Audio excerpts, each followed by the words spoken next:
رزق میں برکت کا ایک بہت بڑا ذریعہ شکر ہے۔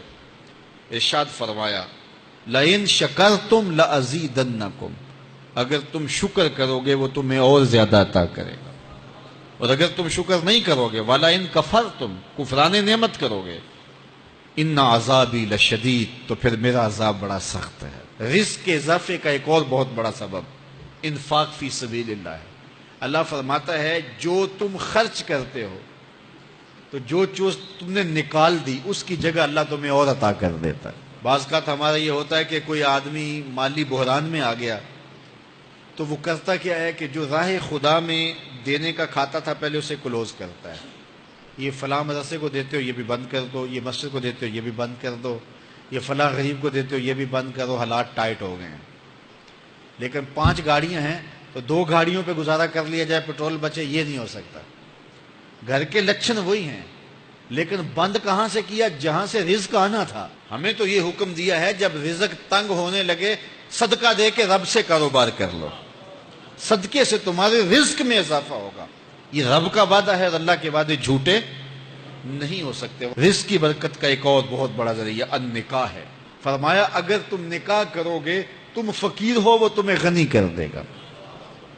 لوگ کہتے ہیں بچہ پیروں پہ کھڑا ہو لے تو پھر نکاح کریں گے، اللہ کہتا ہے تم نکاح کرو ہم پیروں پہ کھڑا کر دیں گے۔ ہمارا فلسفہ اپنا ہے، اس کا حکم اپنا ہے۔ وہ کہتا ہے ابھی تو یہ اپنے لیے نہیں کماتا تو جو آئے گی اس کو کہاں سے کھلائے گا؟ میاں جس نے آنا ہے اس نے اپنا رزق لے کے آنا ہے۔ تو بچوں کی شادیاں کرو، اگر وہ جوان ہو گئے رزق نصیب ہوگا۔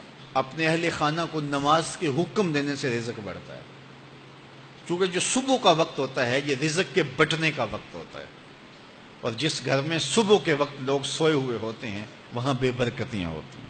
تو طلوع فجر سے لے کر کے طلوع آفتاب تک اپنی اولاد کو، بیوی کو، بچوں کو نہ سونے دیں۔ اس وقت رزق بٹنے کے لمحے ہوتے ہیں۔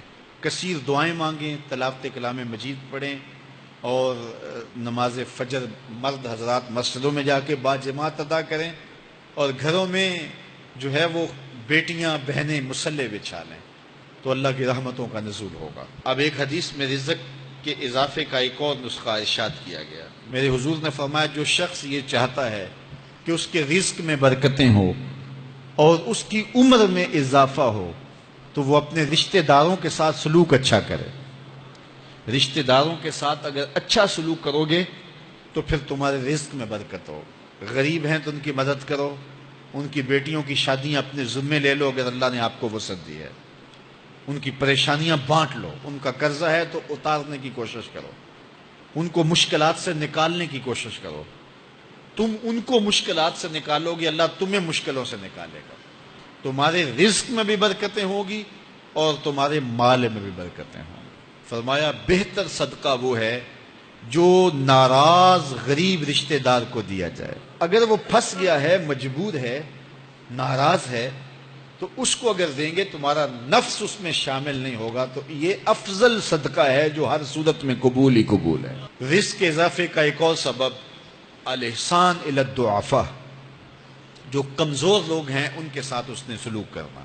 الانفاق علی طلبۃ العلم، طالب علموں پہ خرچ کرنا، یہ بھی رزق میں اضافے کا سبب اور ذریعہ ہے۔ وہ حضرت بابا فرید نے کہا نا، چھٹا رکن دین کا روٹی ہے۔ گھر میں کچھ نہ ہو تو پھر نہ نماز اور نہ ہی دیگر امور کی لذت آتی ہے، تو یہ رزق فراواں اور وسیع اور مبارک نصیب کر دے اللہ۔ تو اس کے لیے ایک اور وظیفہ میں دیتا ہوں، اور وہ یہ کہ مغرب کے بعد 21 مرتبہ سورۃ الکوثر پڑھ لیں، کثرت ہو جائے گی انشاءاللہ۔